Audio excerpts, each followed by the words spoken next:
Estamos aqui direto da nossa live. Hoje estou com um convidado mais do que especial. E hoje é nosso segundo estudo de Gênesis, capítulo 2. E vai ser uma noite divisor de água para o nosso coração. Amém. Eu tenho certeza, Bruno, que Deus vai falar com a gente poderosamente. É um convidado, ele que é analista comportamental, ele é escritor, ele é dono de aplicativo, empresário, pai, mas além de tudo é servo. Amém. E ele vai se apresentar e fica melhor, né, de você se apresentar do que eu falar qualquer coisa a teu respeito. Hoje estudo de Gênesis. Estou muito feliz, obrigado por você ter aceitado o convite. Tenho certeza que Deus vai fazer coisas tremendas com a gente, Bruno. Amém, amém. Eu que te agradeço pelo convite. É diferente, né? Eu estava comentando com a minha esposa semana passada, a gente, num dia à noite, escrevendo sobre Paulo, no dia seguinte de manhã cedo no monte, de noite na igreja. Tem sido realmente um divisor de águas o Evangelho nas nossas vidas. E quando você me chamou para falar de Gênesis 2, um capítulo riquíssimo, né, de coisas, Gênesis, né, ele é riquíssimo de informações.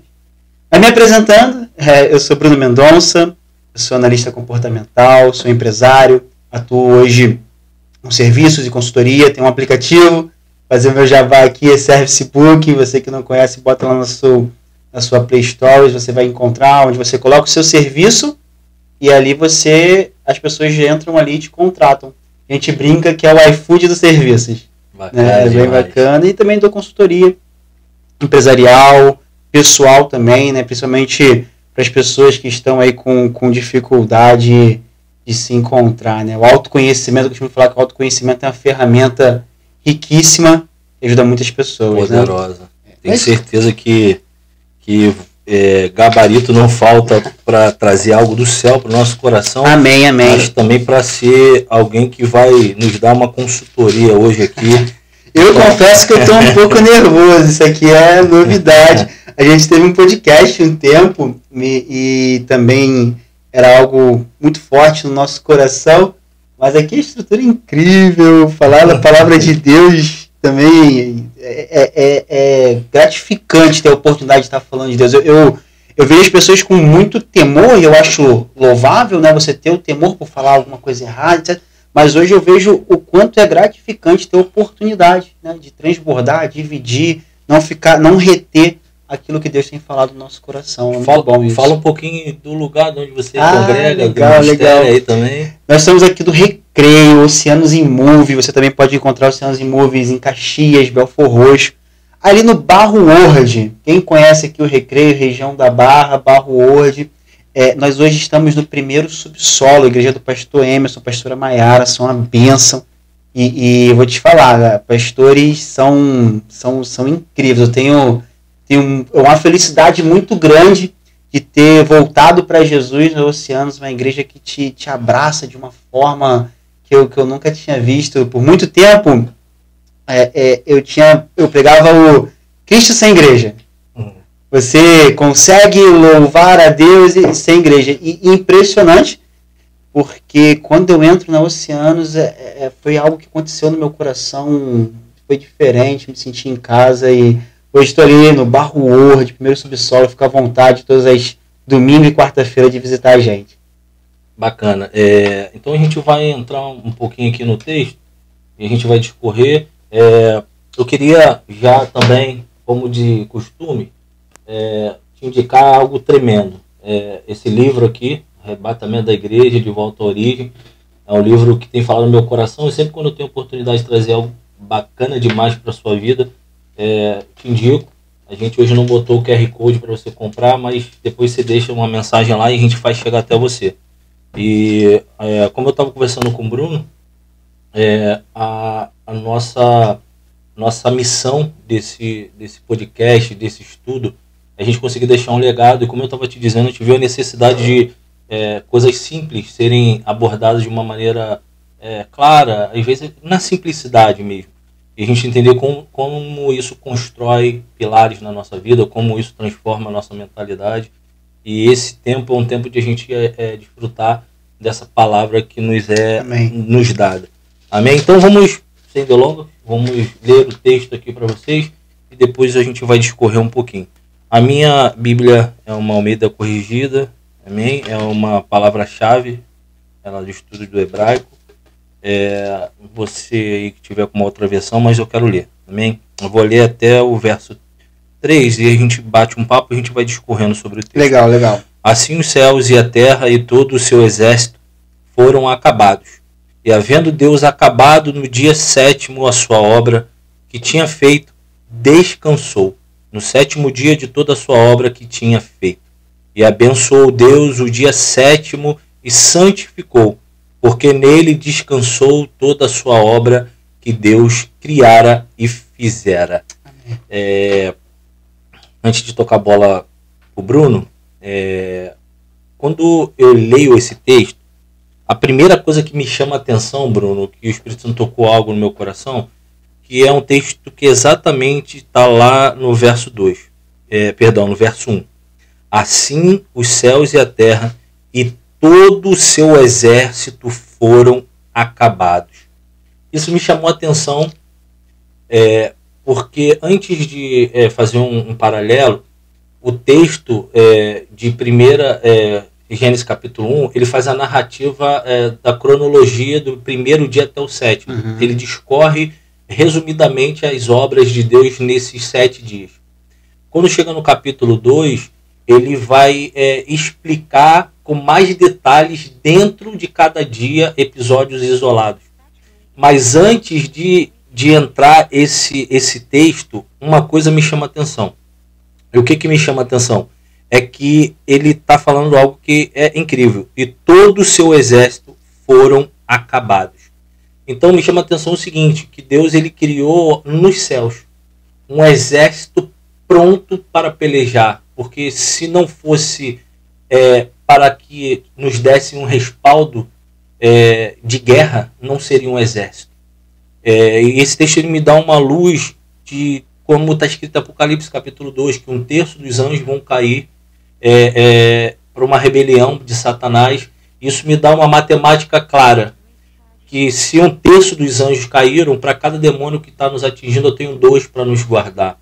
Então existe um exército que trabalha, existe um plano feito para a nossa vida na terra, para nos manter, mas existe um céu que trabalha o tempo inteiro em nosso favor. Então Deus preparou um exército para que a gente tivesse sempre para se cumprir a palavra que ao nosso redor tem anjo e ao derredor Satanás bramando. Legal, então, legal. Cara, e é engraçado que eu estava lendo esse texto hoje e eu fui um pouquinho mais além. Eu fui lá quando ele fala com Moisés e ele manda as pragas, né? E aí eu fiquei pensando, cara, o exército de Deus, quando a gente fala de devorador, a gente está falando de quê? De algo que Deus permitiu. Se ele permitiu, sim, automaticamente está sobre o controle. E quando ele diz que formou todo o seu exército, eu lembrei muito também dessa parte, porque quando Deus manda os gafanhotos são o exército de Deus. Verdade. Quando ele manda os animais e tudo mais, tudo ali, ele está ali também colocando o exército dele. Né? Então ele vai, eu acho que transcende só a criação dos céus e terra, também vai tudo aquilo que ele utiliza, e a gente vai ver mais na frente, como armas, né, ao nosso favor, e muitas das vezes até como, vamos botar dessa forma, entre aspas, como o que nos pune, né, de certa forma. Então, quando ele repreende o devorador, eu fiz conexão exatamente com esse texto, quando ele fala que criou todo o seu exército. Então, o exército do céu, né, e o exército da terra, e automaticamente depois aqui, mais o texto na frente, ele vai falar sobre a criação do homem. E é exatamente o que você falou. O texto 2, o capítulo 2, ele completa totalmente o Gênesis 1, só que de uma forma... Eu até vi o vídeo, né, do Gênesis que vocês gravaram que ele é perfeito, né, porque ele segue uma cronologia, uma ordem, né? E aqui eu consigo entender que ele sai dessa ordem para trazer um pouco mais, como é que eu vou te dizer, uma importância literal da história. Gênesis 2 é o complemento de Gênesis 1, e eu tenho feito muito isso, pastor, de tentar ler mas tentar ler as coisas com o contexto da época, né? Porque isso aqui foi escrito em uma... Vamos botar aqui, vamos ali em Moisés, mais ou menos, ou um pouco antes, não tenho tanta certeza assim, mas entendendo o contexto da época, indo para quem escreveu aqui na época, ele traz Gênesis 2 para tentar, de fato, colocar na cabeça das pessoas o que estava acontecendo naquele momento. O momento da criação, o que realmente significava. Por que eu estou dizendo isso? Eu acho importante a gente colocar isso em aspas aqui. Porque nessa época aqui, tanto o Egito, Mesopotâmia, eles tinham muitas dúvidas e também muitas certezas de como o homem foi criado, como que foi criado toda a Terra. Muitos se falavam em ser um acidente e outros falavam que foi criado para adorar certos deuses e ser submissos a ele. Então, eu acho o texto 2 ele riquíssimo pela parte literal. E completando até um pouquinho para agregar, você vê que o povo hebreu está subjugado por Faraó, que todo o tempo está impondo costumes, religiosidade, essa visão. Então, só para corroborar na sua fala, mas pode... Não, é isso. E exatamente. E automaticamente, quando você está submisso a um povo, é tendência que os costumes e manias, né, da época vai entrando, e a gente sabe que o inimigo ele trabalha nesses detalhes, né? No entanto, a gente vê depois o povo no Egito com dificuldade de perder ou até às vezes com muita facilidade de aceitar costumes egípcios, porque também vieram egípcios com eles e tudo mais, mas isso aqui é interessante porque eu vejo esse texto 2 completamente, assim, completando, né, desculpa a redundância, o 1. Só que de uma forma mais literal, né? Tentando trazer uma explicação. Mais riquezas em detalhes, né? Até porque o texto está trazendo uma revelação para um ponto primordial. Qual é o ponto primordial? Primeiro, você vê que tem todo um contexto do capítulo 1 sendo ministrado, mas no 2 ele vai deixar uma centralidade quando a gente lê. A gente vai entender isso. E qual é a centralidade? Deus está falando sobre obediência. Que é o princípio que ele vai tratar com mais clareza no capítulo 2. A gente vai discorrer um pouquinho mais para frente e você vai entender. Eu queria que o pessoal deixasse, depois se você pudesse, Bruno, abrir esse ver aí.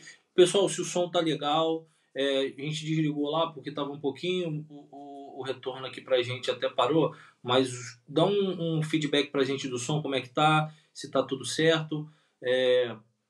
Vai falando com a gente aí, se você puder deixar aí, ver se de repente tiver algum feedback, tá um pouquinho mais atrasado, mas a gente vai discorrendo aqui, Bruno, e eu tenho certeza que o povo vai dar um feedback e Deus vai falar. O que eu queria... tá legal, né, Bruno? Então, show de bola. O que eu queria agora transcorrer no texto aqui? Vamos lá pro verso 4, ele vai dizer: a formação do jardim do Éden. Estas são as origens do céu e da terra, quando foram criados no dia em que o Senhor Deus fez a terra e os céus. Toda planta do campo ainda não estava na terra, e toda a erva do campo ainda estava na terra, e toda a erva do campo ainda não brotava, porque ainda o Senhor Deus não tinha feito chover sobre a terra, e não havia homem para lavrar a terra. Um vapor, porém, subia da terra e regava toda a face da terra. A gente vê que Deus ele está falando exatamente nesse período aqui do terceiro dia da criação. Então você vê que ele está sendo explícito e nos traz uma clareza, porque muitas das vezes eu escuto muito isso, né, Bruno? A pessoa fala assim: poxa, eu leio a Bíblia e eu não consigo entender. Você tem que ter o cuidado de ler exatamente usando esse contexto, você vendo toda essa parte que para qual é o público que está ouvindo, para qual é a função e qual é a ideia do texto. Então a gente está vendo o capítulo 2, Deus no 1 contando na cronologia 7 dias, e agora ele pega o terceiro dia para trazer mais informação à luz do texto. Então ele está dizendo: essas são as origens do céu e da terra, quando foram criados o dia que o Senhor fez a terra e o céu, toda a planta do campo, e ainda não brotava a terra, da erva do campo não brotava, porque o Senhor não tinha feito chover da terra, e não havia o homem para lavrar a terra. E o vapor, porém, subia da terra para regar a face da terra. Incrível, né? Ponto aqui que me chamou a atenção nesse texto foi algo incrível, que é o seguinte: ele está dizendo assim, ó: eu não fiz chover, porque eu criei todo o ambiente para o homem estar inserido, mas tem coisas que só podem ser liberadas quando tiver alguém para fazer aquilo acontecer. E Deus aqui agora ele delega algo ao homem. Ele está dizendo assim: eu poderia fazer toda a estrutura como foi feita, numa palavra minha, acontecer, mas a partir de agora é necessário que Adão faça o ambiente se manter. Então ele está dizendo assim: eu não vou mandar a chuva, porque quando você vai ver o contexto de chuva, ela vem até para uma destruição em Noé. Mas Deus ele tinha um plano muito maior para a chuva, que era uma chuva seródima temporal, ou seja, ele mandaria uma chuva no momento correto. Só que aqui quando a gente lê esse texto, a gente vê que existe um vapor que condensava no ar e aí trazia líquido para manter a terra. Só que não tinha lógica trazer uma chuva se não tinha alguém para plantar e manter o que Deus ia construir. Então isso já fica um ensinamento para a nossa vida, porque muitas das vezes Deus ele vai criar ambiente, ele vai trazer à existência muitas coisas, mas ele vai sempre fazer aquilo. Ele pode fazer todas as coisas, mas aquilo que nos cabe ele não vai fazer. Só a gente. Então a gente precisa ter esse cuidado e cara, queria que você discorresse um pouquinho. Não tem nem muito o que falar, né? Além disso, porque o texto aqui ele é bem claro, né? Sim. Porque ele coloca aqui, ó. E aí vai um outro ponto, né? Como que Deus ele faz tudo na perfeição? Porque não tinha ninguém para tomar conta. Então, automaticamente, o que você entende? Vamos trazer isso aqui para biologia, né? Ele vaporiza. O que vaporizar? São pequenas gotículas, então nem é muito, nem é pouco, é só o suficiente para manter enquanto não tem alguém para tomar conta.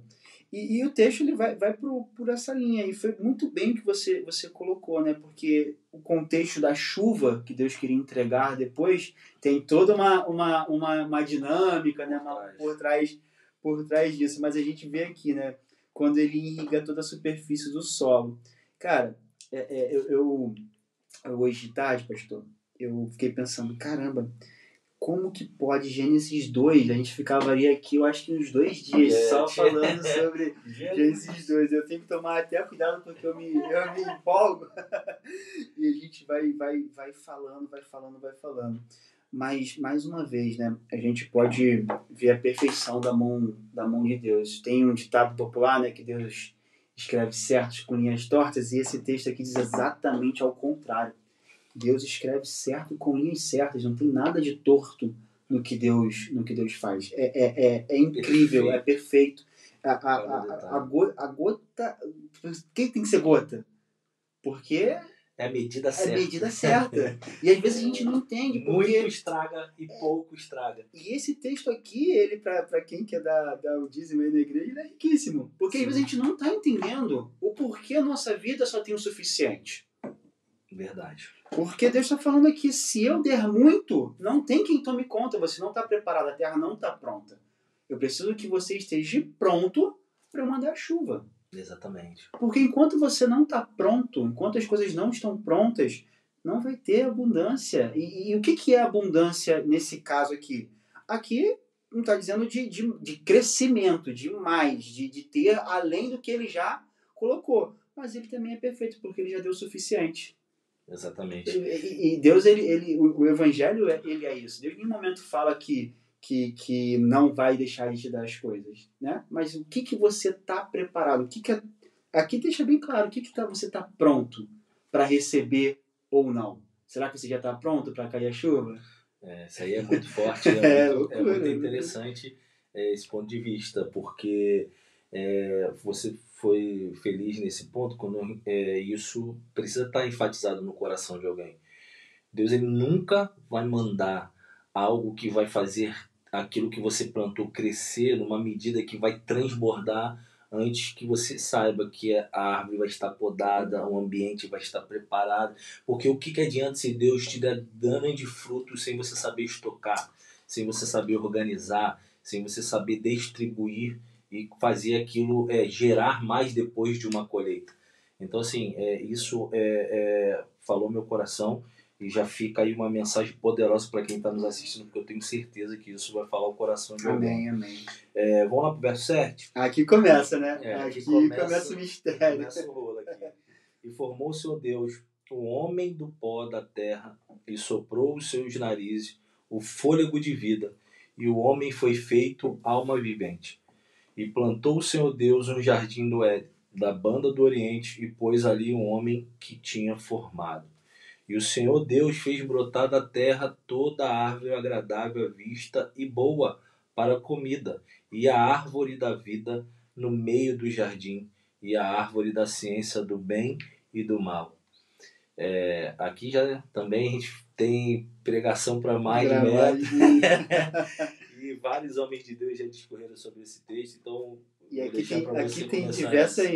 tem diversas visões teológicas, né? Porque a gente costuma dizer, tem várias pérolas. Tem várias pérolas aqui. Tem várias visões teológicas também, verdade. Mas eu fiz algumas anotações sobre essa parte, e aí eu volto de novo, né? Porque o Gênesis 2, ele não segue a cronologia corretinha ali da criação de Gênesis 1, né? Sim. Porque ele estava aqui de todas as formas tentando trazer algo para aquela época, algo literal, né? E reforçando, e aqui é perfeito, porque aqui é a criação do homem, né? Ele desce, pega no pó da terra, imagina só, Deus desceu, porque não tem outra forma, né, dele criar. Ele monta aqui todo o jardim, ele dá a dimensão do tamanho do jardim. Na minha versão ela está um pouquinho diferente da sua, e ele faz todo o sopro de vida. Então aqui eu pego duas coisas. Na época, tanto os egípcios, tanto a Mesopotâmia, falava-se muito do acidente que foi a criação humana. E como que foi criado o homem, como que o homem era criado. Alguns diziam até que ele foi criado para ser subjugado por seus deuses, porque a gente não merecia. E toda a situação de fazer você ter que adorar de todas as formas aquele Deus, ao ponto de você ter que sacrificar. Existe algumas coisas na época dos egípcios que depois a gente vê eles fazendo isso com os próprios hebreus. Mas eles sacrificavam seus próprios filhos. Os próprios hebreus replicando essas práticas. Exatamente. E você volta um pouquinho antes do povo ser escravizado, os próprios egípcios, eles sacrificaram seus próprios filhos com deformidade. Você vai encontrar até um texto que está lá em Juízes capítulo 11, se eu não me engano, quando ele vai falar de Jefté. Jefté era um homem que era criado dentro da cultura hebreia, mandado para fora, e ele faz um holocausto a Deus com a menção da palavra no contexto de holocausto, mas oferecendo a filha. E ele pegou uma motivação correta, porém entregou segundo uma cultura. Muitos dizem que era a cultura que ele estava no deserto como guerreiro, e foi totalmente influenciado por outras culturas pagãs.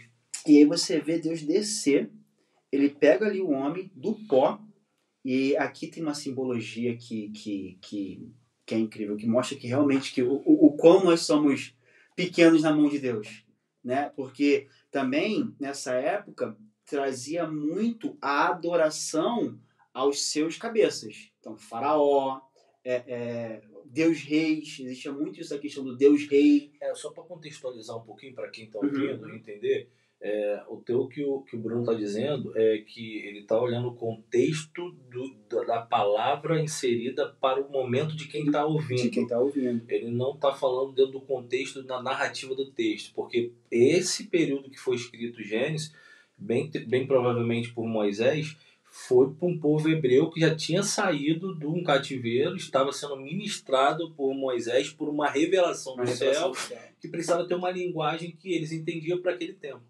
Porque diferente do Gênesis 1. O Gênesis 1 tá bem claro, a criação ali. Sim. E tal. E aí por isso que eu digo, ele traz uma questão mais literal para acabar com qualquer dúvida que se dizia das outras religiões ou das outras.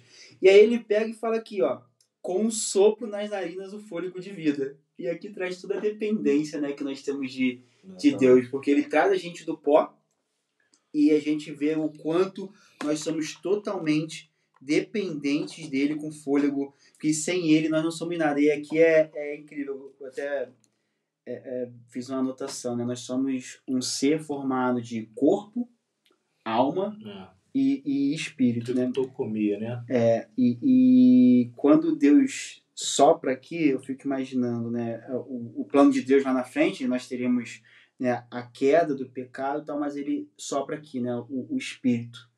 E é nessa necessidade que todos nós, independente do que você acredita, tem essa necessidade de entender o que foi o Éden, essa necessidade de voltar para casa. E eu estava conversando isso com a minha esposa e pode ver, né, que quando a gente tá... Eu não gosto de usar muito essa forma de falar, mas eu acho que é o melhor exemplo. Quando a gente está no mundo, a gente tenta de todas as formas suprir essa necessidade. Só que o nosso espírito está fraco.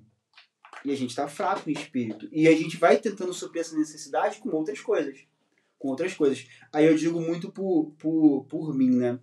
Eu, durante um tempo, pastor, eu fui nascido e criado na Igreja Batista Betel, lá de Duque de Caxias, pastor Félix da Hora, até os meus 14, 15 anos por ali. E me desviei. Depois eu fui um tempo na Igreja Cara de Leão, mas não conseguia mais, não tinha mais aquele âmbito e coisas do mundo, assim, coisas, cara, me agradavam. Juventude, né? Aquela coisa impressionante. Quando eu saio de vez, eu decido sair, a vida faz assim, ó. Traz um crescimento financeiro, tudo aquilo que a gente fica nessa correria, né, no dia a dia para conquistar. A gente estava conversando um pouco antes e como você acaba se iludindo com isso. Mas você começa a ficar nessa busca e você acaba entrando em drogas, bebida, puxa o outro, né? Prostituição. Por quê? Porque você precisa suprir a falta que tá aqui, ó, do sopro, que foi dessa sua necessidade de conexão com o espírito que Deus colocou na gente. Porque quando ele sopra, o que eu entendo é quando ele faz a gente imagem e semelhança dele. Que é o nosso espírito, é a imagem e semelhança dele, totalmente, né? E aqui eu fiquei um tempinho assim, caramba, como nós somos dependentes de Deus, e muitas das vezes a gente confunde a nossa liberdade, que a gente acha que é liberto porque eu posso fazer o que eu quiser, com isso aqui. Quando a gente entende que a gente é liberto de fato, e o texto mais à frente vai deixar isso bem claro, na hora que ele coloca as árvores, o quanto que a gente é liberto de verdade só quando a gente está em Deus. E um ponto também que é incrível, isso que você está falando é forte. Enquanto você falava, eu li o verso 7, que diz assim: formou Deus o homem do pó da terra e soprou em seus narizes o fôlego de vida. E o homem foi feito alma vivente. A gente vê Deus soprando fôlego de vida, mas ele só faz a alma vivente depois que há uma junção. Então assim, ele pega o barro, ele sopra vida, e aí quando isso se une, aí ele se torna alma vivente. Então assim, a gente, isso me remete a processos, né? Deus, ele é tão lindo ao ponto de o tempo inteiro ele fazer por momentos, fazer, quer dizer, por parte, um plano muito grande, com cuidado de elaborar cada processo para nos deixar um ensinamento. Ele não é só um Deus que faz, ele é um Deus que faz ensinando. Isso é muito lindo. Deus, ele não tem, ele pode estalar o dedo, uma palavra dele muda a nossa história, mas ele fala assim: eu vou fazer de uma maneira que também vai te fazer crescer para que você entenda novos processos.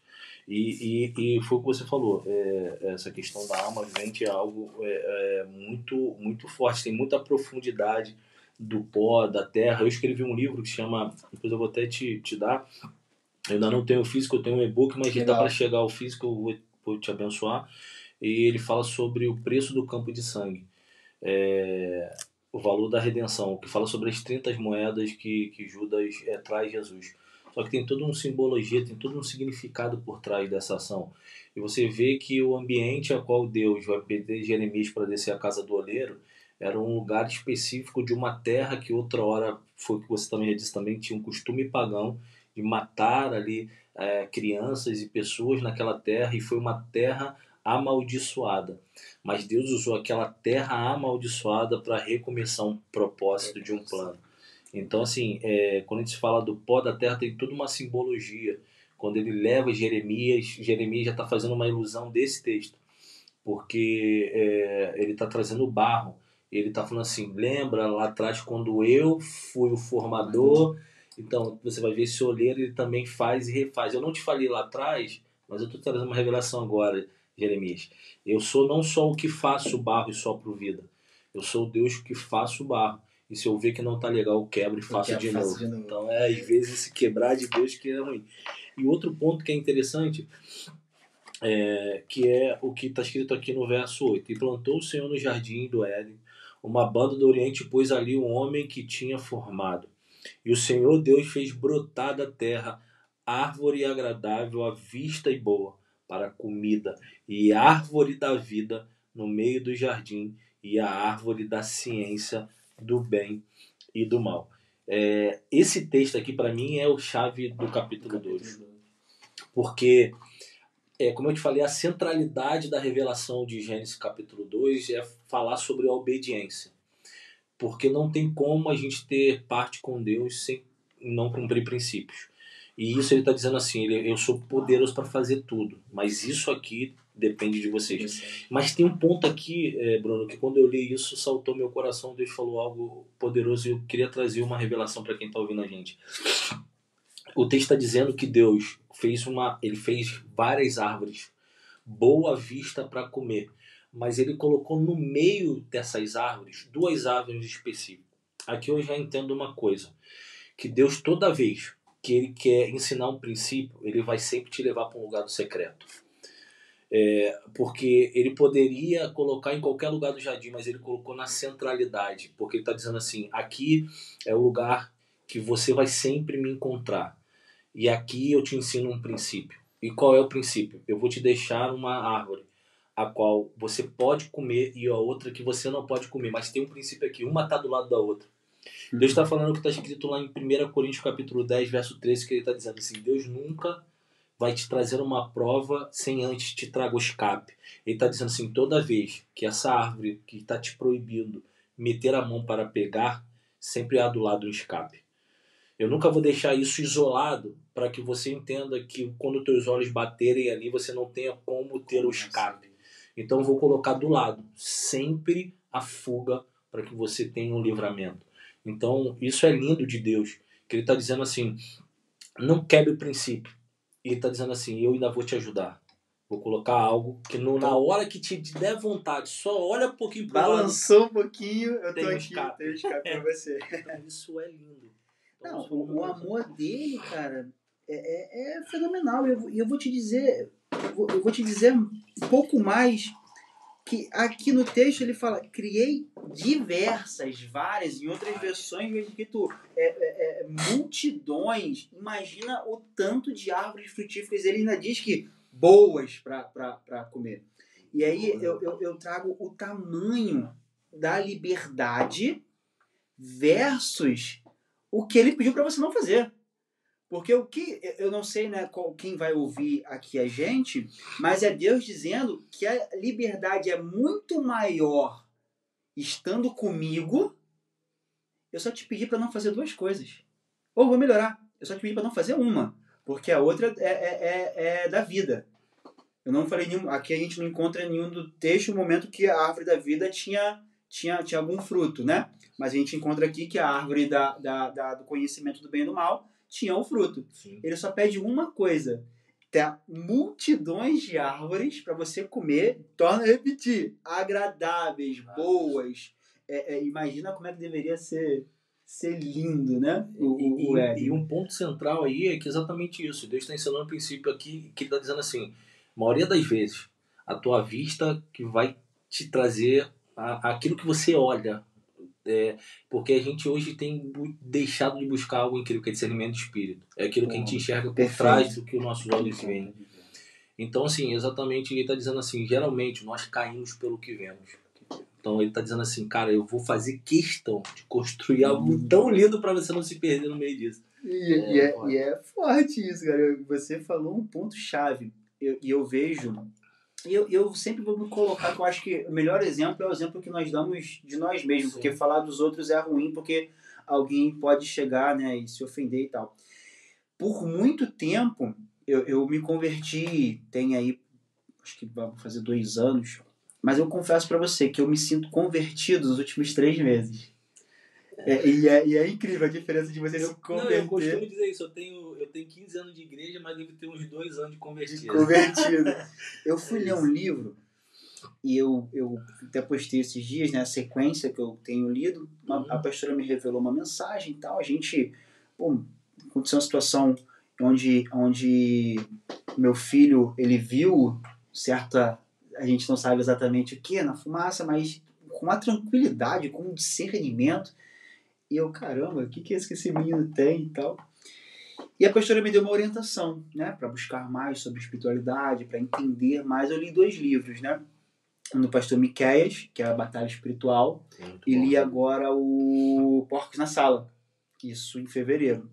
E quando o senhor disse da buscar o discernimento do Espírito, é impressionante como eu vejo que isso hoje é o que nos trava. As pessoas têm buscado pouco esse discernimento de fato que o Espírito está dizendo, o que está acontecendo. E aí a gente vai lá em Efésios 6. Quando a gente busca o discernimento do Espírito, a gente começa a entender contra realmente é o nosso inimigo. A gente perde tanto tempo lutando contra o inimigo errado, achando que o problema é você, sou eu, que é fulano, que é Beltrano, mas a palavra de Deus, ele diz lá que o nosso inimigo, ele é toda potestade, espírito maligno, espírito principado que não governa. E aqui é Deus colocando, caraca, eu te dou 1 milhão de opções. Como o senhor bem colocou, eu ainda te dou a chance de, antes de você pecar, teu escape. Mas, cabeçudo, tu vai lá mesmo assim e faz. E aí vem a graça depois de Jesus mais à frente. Mas é como a gente falou no início, esse texto, Gênesis 2 é lindo. A gente chegou na metade ainda, quase. Aí já estamos de 40 minutos a gente chegou na metade, não. Mas vamos lá, deixa Deus usar. Quando o assunto é denso, quando a gente sabe que tem coisas pra gente discorrer aqui, fica difícil. Né? E eu falei, se deixar, eu falo 3 horas aqui. Vamos tentar avançar. A Vamos gente lá, passou com o verso. Nós vamos O Senhor Deus fez brotar da terra a árvore agradável. Não, fomos por 10. Vamos E saiu do rio do Éden para regar o jardim, e dali se dividia e se tornava em 4 braços. O nome do primeiro era Pison, e este é o que rodeia toda a terra. E Ávila, onde há o ouro. E o ouro dessa terra é bom. Ali há Odélio. Aqui a minha está sublinhada. Odélio e pedras sardônicas. E o nome do segundo rio é Gion. Este é o que rodeia toda a terra de Cush. E o nome do terceiro rio é Idekel. Este é o que vai para a banda do oriente da Síria. E o quarto rio é o Eufrates. E tomou o Senhor Deus um homem e pôs no jardim do Éden para lavrar e o guardar. Vamos lá, Brunão. Aqui, cara, são 2 coisas que eu vejo, né? Primeiro, Deus dá a dimensão, né? E eu acho que é importante ele fazer isso durante toda a Bíblia, né? Ele é o carpinteiro, ele é o arquiteto, ele é o engenheiro. Então, de novo, e aí eu trago um contexto histórico da época, o quanto isso era importante para o entendimento do povo naquela época. Mas aqui eu fico com a parte final. Exatamente, é uma centralidade. A parte final é Deus já estipulando o trabalho. E eu vejo muito isso. Ai, meu Deus, o trabalho veio por causa do pecado. Tá aqui, ó. Que é um pouquinho a tua área, né? É um pouquinho da tua área aí, da tua parte de trabalho, aí tu já pode discorrer, o cara que você provavelmente vai poder... Exatamente. Aqui as pessoas confundem muito. O trabalho veio por causa do pecado. Nada disso. Deus aqui ele estabiliza que precisava cuidar da terra, lavrar, né? Ele deixa aqui na minha versão, está escrito cultivar, só que ele também diz que o homem ele tinha que cuidar. E aqui eu entendo que é a entrada e saída do Éden. Ele tinha que proteger. Aqui ele estabiliza para Adão que ele é o dono dali. Se a gente for olhar mais atrás, o Éden antes do Adão, e aí a gente vai ficar aqui um tempão, não vou entrar nessa seara, já existia um outro Éden antes do Adão, mas aí é o papo para outro dia. Ele tem que cuidar. E, gente, o trabalho, na palavra de Deus, como é que o pecado trouxe trabalho se depois ele fala que o trabalho edifica o homem? E aqui ele deixa bem claro, olha, eu preciso que você tome conta da terra e que você cuide. E aqui, pessoal, é o sentido da vida. Quando a gente entende, e é exatamente nesse texto aqui que eu vejo que o homem caiu. Porque a gente coloca lá que Eva comeu a maçã, o fruto, mas aqui é o primeiro princípio que foi quebrado por Adão, lá na frente. Ele não estava cuidando, porque só entrou porque ele não cuidou. E tem aqui nessa minha versão, não guardou. Não guardou, exatamente. Então aqui é Deus estabelecendo o princípio do trabalho. E quando a gente entende para que nós fomos chamados, para o que nós temos que fazer, o autoconhecimento, nós deixamos de correr esses tipos de risco. Aqui, claramente, e aí a gente vai falar de um ser que tinha 100%, porque Adão tinha 100% da sua capacidade cerebral. Nós hoje não trabalhamos nem com 7%. Um cara que chamou o elefante de elefante, o leão de leão, o leão tem cara de leão, o elefante tem cara de leão. Depois, em outras cartas, ele vai dizer que Deus explicou para ele todo o parâmetro da eletricidade, de como funcionava. Então, era um cara que tinha... A gente não sabe, né, o tempo que descorre tudo isso aqui exatamente. E até porque tem um princípio interessante aí. Adão nasceu pronto. Ele não passou por uma criança, adolescência para aprender. Ele nasceu pronto. Então, Deus ele teve todo o cuidado de também enxertar uma ciência e uma sabedoria. Uma sabedoria nele, exatamente. E aqui é o princípio de tudo.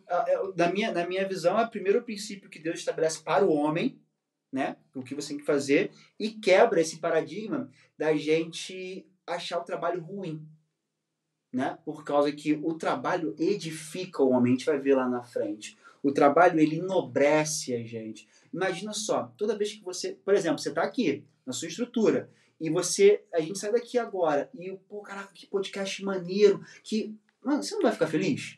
Exatamente. Você não vai ficar feliz com o feedback das pessoas, a aceitação, ou então, caramba, fui edificado com aquela sua palavra que o senhor pregou, ou então, o senhor trabalha no ramo náutico, vendeu, isso não te deixa feliz? Como que isso pode ser um fruto do pecado?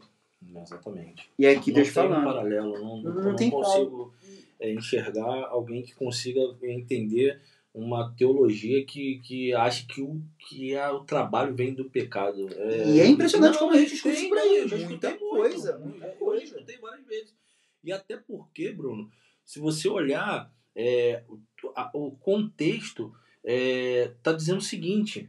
Ele está sendo claro, ele está falando assim, ó, eu vou construir a totalidade da terra, mas vou colocar um jardim que é um lugar de secreto para a gente se encontrar na virada e a gente dar nome para o que você está trazendo, porque logo mais para frente a gente vai ver um texto bem bacana, que Deus vai falar assim, e Deus criou os animais, e a Bíblia vai dizer o seguinte, ele não leva Adão para olhar os animais, ele diz que ele traz os animais para que ele dê nome. Então Deus está dizendo assim, eu crio e trago.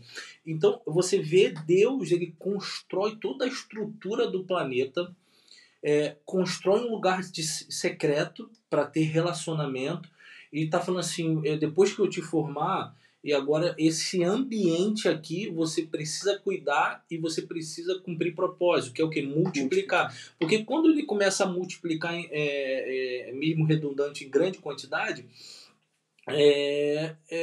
o Éden não vai comportar, porque Deus fez para a totalidade, mas o Éden ele vai sempre ser um lugar de intimidade, de livre acesso, para ele sair e voltar. Só que tem esse princípio, cuida, guarda, porque esse lugar hoje faz um paralelo com o nosso lugar de intimidade com Deus. A gente tem todo mundo para desbravar, mas nós temos o nosso lugar de intimidade, e esse lugar a gente precisa guardar. Muita gente fala assim, eu queria ser direto e reto aqui, sem ter medo de titubear. Todo mundo fala assim, entra no teu quarto secreto e ora, amém, isso é uma intimidade sua com Deus. Mas a gente entende que esse lugar de separação hoje é a igreja. Esse é o lugar que a gente precisa cuidar. Eu não falo só cuidar do físico, porque a minha esposa ontem, ela ministrou uma palavra que ardeu meu coração. Legal. Ela falou algo que ela é incrível, ela falou assim, Léo, o problema é que a gente vai pro culto para se encher. A gente não é cheio porque a Bíblia diz que tudo que nós fizermos, nós devemos fazer para a glória de Deus. Então, quando eu almoço para a glória de Deus, eu estou me enchendo. Quando eu trabalho para a glória de Deus, quando eu oro para dar glórias a Deus, em tudo, quando eu entro no culto, eu sou aquele que vai trazer chama para o ambiente. E a gente não se preocupa em ser alguém que vai ser contaminador da glória dentro do ambiente da igreja. A gente acha que a gente sempre tem que ir lá para se encher. E o problema é que entra muita gente vazia, dependendo de homens para que algo aconteça. E muitas das vezes a gente sai da mesma maneira que a gente entrou. Então, na verdade, nós temos que entrar nesse ambiente, dentro desse jardim, trazendo uma novidade, nome para coisas, lavrando coisas, chamando Deus para o secreto. E assim, é isso que eu enxergo nesse tema. E é perfeito, porque aqui, quando você e o senhor falando veio aqui agora na minha cabeça. Impressionante, porque realmente aqui é Deus lá na frente trazendo o tabernáculo, trazendo o Salomão, o templo que Davi constrói, e como o senhor falou, a igreja. Né? A gente tem que cuidar. Aqui ele está falando exatamente isso, cuidar do templo, né? Do templo. E é incrível, realmente. E hoje o que você mais vê são as pessoas deixando de se encher no secreto ou no seu dia a dia. E o senhor falou foi perfeito, porque eu, quando almoço louvando a Deus, me alimento louvando a Deus, você quando chega no culto, no templo... É uma extensão da igreja. O culto é a extensão do que você é. Culto, na sua e casa. Aí é que as pessoas se transformam de verdade. A gente vem ao apóstolo Paulo. Por que o apóstolo Paulo ele teve, vamos botar dessa forma, tantos resultados de crescimento no cristianismo? Porque as pessoas viam a vida dele, a transformação. No entanto, que as pessoas que viram quem era Paulo e quem virou Paulo, falam para ele, caramba, eu quero esse Deus aí. Eu quero esse negócio aí. Porque se aquele cara era daquele jeito, virou isso aqui, e aí ele tem a aceitação dos gentios, né? Porque as pessoas que viam de fora. E é incrível que esse então texto vamos aqui. tentando dar aqui. E ordenou o Senhor 16. Deus o homem, dizendo, de toda árvore do jardim comerás livremente, mas da árvore da ciência do bem e do mal, dela não comerás, porque no dia em que deles comeres, certamente morrerás. E disse o Senhor Deus, não é bom que o homem esteja só. Far-lhe-ei uma adjuntora, que esteja como diante dele. Havendo, pois, o Senhor Deus formado a terra, todo animal, lembra que agora ele está falando do texto do quinto, sexto dia, do campo e toda a ave do céu, trouxe Adão para ver como lhe chamaria. E tudo que Adão chamou e toda a sua alma vivente, isso foi o seu nome. E Adão pôs o nome de todo gado, de todas as aves do céu, de todo animal do campo, mas para o homem não se achava adjuntora que estivesse como diante dele. Então o Senhor Deus fez cair um sono pesado sobre Adão, e este adormeceu. E tomou uma das suas costelas e cerrou a sua carne em seu lugar. E da costela que o Senhor Deus tomou do homem, formou uma mulher e trouxe Adão. E disse Adão, esta agora é osso dos seus ossos, e carne da minha carne, minha carne. Este será chamado varoa, porquanto do varão foi tomado. Portanto, deixará o varão o seu pai e a sua mãe, e apegar-se-á a sua mulher, e serão ambos uma só carne. E ambos estavam nus, o homem e sua mulher, e não se envergonhavam.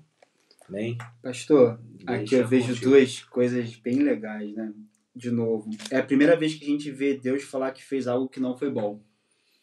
Né? Porque a gente vai lá e a gente vê, Jesus criou o bom. A primeira vez que ele fala assim, não é bom que o homem seja só, né? E farei ele para alguém, para auxiliar e que corresponda a ele. A negativa de Deus também é bom. Também é bom. E é isso que eu ia falar. Impressionante que a negativa de Deus aqui também é bom. Quem é casado sabe o quanto que é bom ser casado, né? E você vê, né, que as brincadeiras fora que esse casado é ruim, não sei o que, é exatamente arma do inimigo, porque a ideia dele, o princípio de Deus é família, né? Então o que ele vai atacar? Vai atacar que você ter família é ruim. E por muito tempo, cara, eu acreditei isso. Ser casado é mal pelo saco. Não, é melhor. E que ser casado é a melhor coisa do mundo, cara. É maneiro pra caramba chegar em casa, dividir, é bom demais. E ele fala aqui que não é bom. que o homem fique só. Mas aqui eu vou por duas coisas que eu acho incríveis, que por muito tempo a primeira parte, ele tira da costela. E tirar da costela, se hoje você fosse fazer uma clonagem, as células troncos ou você tira do bebê lá, da placenta, né? Ou você tira da costela. Então, você tira da costela e Deus ele faz uma clonagem. Só que o mais incrível, ele tira do lado. Ele não tira do pé, nem da cabeça. Para mim, isso tem uma simbologia muito forte, porque ele coloca a mulher ao lado. Ele traz a importância que a mulher tem no ministério, por causa que ela é uma auxiliadora. E costela é estrutura, né? E esse é o ponto. Costela é o que estrutura tudo. Você pode chegar numa casa. Se o filho não acorda bem, a casa vai continuar normal. Se o marido não acorda bem, a casa vai continuar normal. Agora, se a mulher não acorda bem, por isso que o provérbio vai falar, a mulher sábia edifica a sua casa, a tola a destrói. A mulher é estrutura, pô, é a coluna, é a costela, é o alicerce. Você pode pegar um homem que tá ali alinhado com a tua esposa, esquece, mano, esse cara vai ganhar o mundo, pô. É verdade. É um papel importantíssimo, importantíssimo. E por isso que lá na frente a gente vai ver o inimigo atacar onde? No que desestrutura o homem. E aí, uma coisa que eu anotei esses dias, eu estava estudando Davi, Salomão, e eu acabei parando ali no Sansão.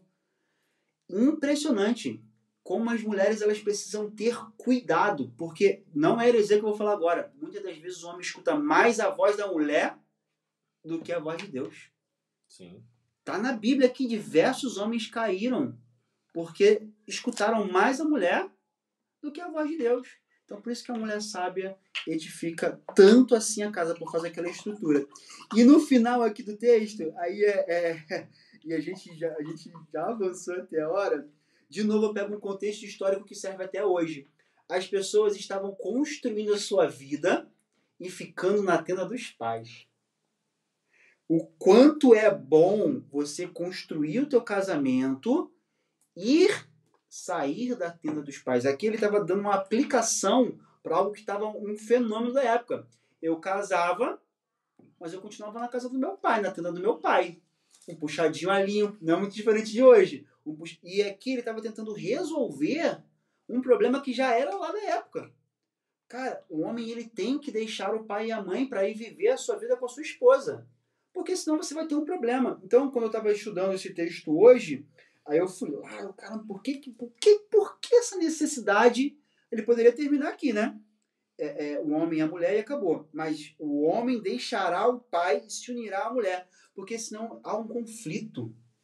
O teu pai, você vai morar com o pai da tua esposa. O teu pai vê você falando alguma coisa com a tua esposa e ele vai ficar chateado contigo. Ele vai recriminar, porque é o pai, pô. O pai olha com certos... Eu não quero que um marmanjo fale... Você tem 2 filhas. Pô, suas filhas vão casar. Exatamente. Você não quer que o cara fale com a sua filha de qualquer jeito. Exatamente. Mas o momento que ela tá com ele, ela casada, é uma coisa que eles dois têm que resolver. Você vai orientar, você vai criar toda ela uma estrutura, mas ali... E aí tava tendo muito problema nessa época, porque as pessoas estavam ficando na tenda dos seus próprios pais. E no final ele finaliza com chave de ouro. Que homem e mulher que tem vergonha de ficar nu na frente? Ele traz a intimidade. O quanto que é importante a intimidade. O casal, ele foi feito para ser íntimo, uma só carne. Ele tirou da própria costela. Esse texto aqui, ele é o princípio do casamento. Ele estabelece o casamento único ali. E uma só carne é uma só carne, né, Abraão? E outra coisa aqui que me chama a atenção, não sei o que você falou, é muito forte, mas uma coisa aqui que me chamou a atenção enquanto eu estava lendo, que essa aqui veio fresquinha do céu. Amém, essa aqui são as melhores. Essa veio fresquinha do céu porque é o seguinte, Bruno. Eu tô lendo que Deus, ele não dá uma mulher antes de Adão construir. Verdade. Muito bom. Cara, você vê que ele está seguindo um princípio. Ele está dizendo assim, antes de eu te dar, ou antes de você tomar, isso aqui já para o nosso tempo, cria a estrutura para manter. Primeiro ele deu o nome, primeiro ele lavrou, primeiro ele fez tudo. Aí depois Deus falou assim, agora você pode ter. Porque imagina se ele tem sem a gente construir. Esse é o problema no nosso tempo, nossa geração. Eu não tenho esse exemplo de Deus para com Adão. Eu muitas das vezes pulo etapas. Primeiro eu caso, depois eu vou tentar construir. Isso foi e é uma luta da minha vida e de muitas pessoas. Que em vez de antes de eu tomar a minha varoa, construir a minha casa, a minha família, eu primeiro tenho que estruturar isso tudo. Então Deus está dizendo assim, ó, eu sou um Deus que ensino o caminho. Mas não quer dizer que quando você erra no processo ele não vai te abençoar. Mas ele nos dá uma direção. Qual é a direção? Lavra, cuida, guarda, aprende princípios a obedecer, a não comer, tenha intimidade comigo, constrói todo o cenário, e aí depois que você der nome para todas as coisas, o nome que Deus está dizendo aqui, quando você der um nome para a tua casa, quando você der um nome para o teu emprego, quando você der nome para a tua estrutura familiar, aí você vai ter uma varoa.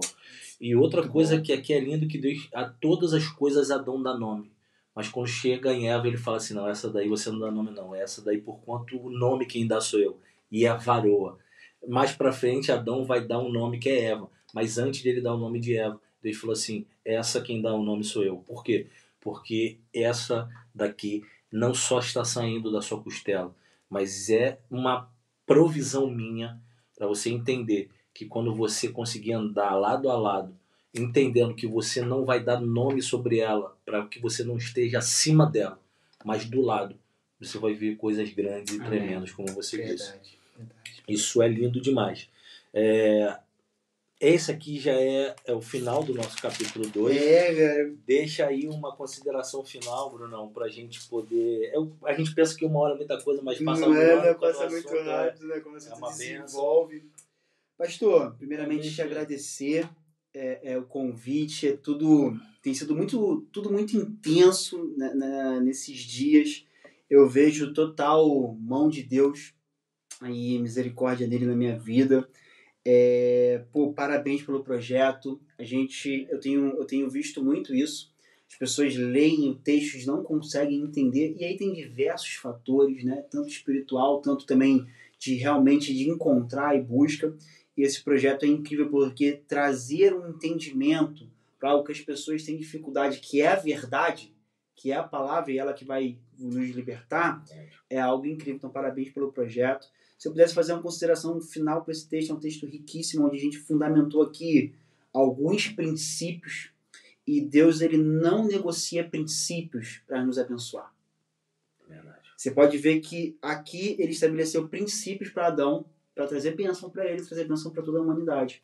Então, às vezes, a gente quer, e nossa geração, né, quer viver muito da graça, e é fato, a graça ela é a graça, mas a graça não deixa de ter os princípios que nós precisamos seguir, né? Então, a gente às vezes não entende porque coisas estão acontecendo, e eu posso falar porque Deus tem me dado muito isso recentemente. Filho, para isso aqui acontecer, esse princípio que está sendo quebrado, ele não pode deixar de ser quebrado mais. Ah, mas a graça. Beleza, a graça te mantém. Mas só o que vai sobrepor o que está sendo mantido é você seguir determinados princípios. Então eu vejo aqui a estabilização dos princípios. Deus estabeleceu o primeiro princípio com o homem. E depois aqui a gente... o texto 2, 3 e 4, eu acho que eles são um complemento e são incríveis. E mais uma vez, obrigado pelo projeto. Obrigado pela oportunidade de estar aqui. O projeto é incrível. E fico muito feliz de ter te conhecido esses dias. Amém. E eu tenho certeza que Deus une propósitos para coisas grandes, para que Ele diminua a gente e que Ele possa cada vez mais crescer na nossa vida, tá bom? Amém. Amém. Eu que te agradeço também, Brunão. Eu tenho certeza que, como você disse, é um começo de grandes coisas. Amém. O Bruno vai voltar outras vezes. Amém. Tem muita coisa para a gente discorrer aí. Eu tenho certeza que a gente vai fazer coisas grandes. E para quem está com a gente aí, espero que seja algo abençoador, que seja ministrado. Galera, segue lá, vou colocar aí, ó, na descrição. O Mendonça Bruno. Deixei lá, a galera segue o Bruno lá, ele tem uns cursos muito bacanas, que depois você entra lá e vê, dá uma olhada que vai te abençoar demais. E aí eu queria terminar mais uma vez, Bruno, pedindo para você orar. Amém. A gente tem um propósito de oração, essa parede aí é uma parede profética. Amém. Então, Amém. Essa parede aí, ó, pra galera dar uma olhada lá, a parede tem vários nomes de oração, vários nomes de pessoas que nós clamamos aqui, e ela vai ser preenchida com o nome do Bruno e da família. Amém. Então, Bruno. Amém, amém. Oremos. Senhor meu Deus, oh meu Pai, muito obrigado pela sua presença. Deus, nós podemos sentir ela aqui, Pai. Obrigado porque até aqui o Senhor tem nos sustentado, Pai. Faz esse projeto chegar no ouvido de quem precisa ouvir, Deus. Nós vemos aí, Pai, tantas pessoas, Pai, falando na internet, falando por aí coisas que não edificam o Teu nome, Pai. E aqui é o projeto do Teu Filho para edificar o Teu nome, Pai. Então vai na frente, Pai. Que seja atingida uma ou duas pessoas, mas que seja o suficiente, Pai, para o crescimento delas, Pai. Que seja o suficiente para tocar no coração delas, Pai, e que algo sobrenatural aconteça nesse dia, Pai. Oh, Deus, muito obrigado por tudo, Deus. Abençoa agora essa parede de oração, Pai. O Senhor muito se alegra, Pai. E o Senhor tem a sua presença, está aqui, Pai. A sua presença é palpável. A gente consegue sentir, Deus, ela, Deus. Venha com o seu filho, Deus. Dá força, Pai. Dá força no seu ministério, Pai. Dá força para ele, bom ânimo, Deus. Que toda vez que ele venha sentir cansado, o Senhor venha com um sopro, Pai. Assim como o Senhor fez com Adão, Pai. Um sopro de vida, Pai. Um sopro de renovo. Venha com seu filho em nome de Jesus, Pai. Abençoa toda a porta que ele abrir, Pai. Que o Senhor vai na frente, Pai. Que outras pessoas que venham sentar aqui, Deus, seja conforme a sua vontade, Pai. Estabelece um novo tempo, Pai. Estabelece um avivamento da sua palavra, Deus. Que a internet não seja terra de ninguém, mas seja terra da sua palavra, Pai. Eu te peço nessa noite, Pai, que pessoas quebrem agora, Pai, toda a clave que impede ela dos entendimentos, Deus, da sua palavra, Deus. E que essa mensagem chegue a elas, Pai. Em nome de Jesus. Amém. Amém. Glória. Aleluia. Bênção. Galera, abençoe a sua vida. Até a próxima segunda. Vai ter mais um outro convidado. E a gente vai falar sobre Gênesis 13. Eu tenho certeza que vai edificar muito a sua vida. Valeu, pessoal. Abraço.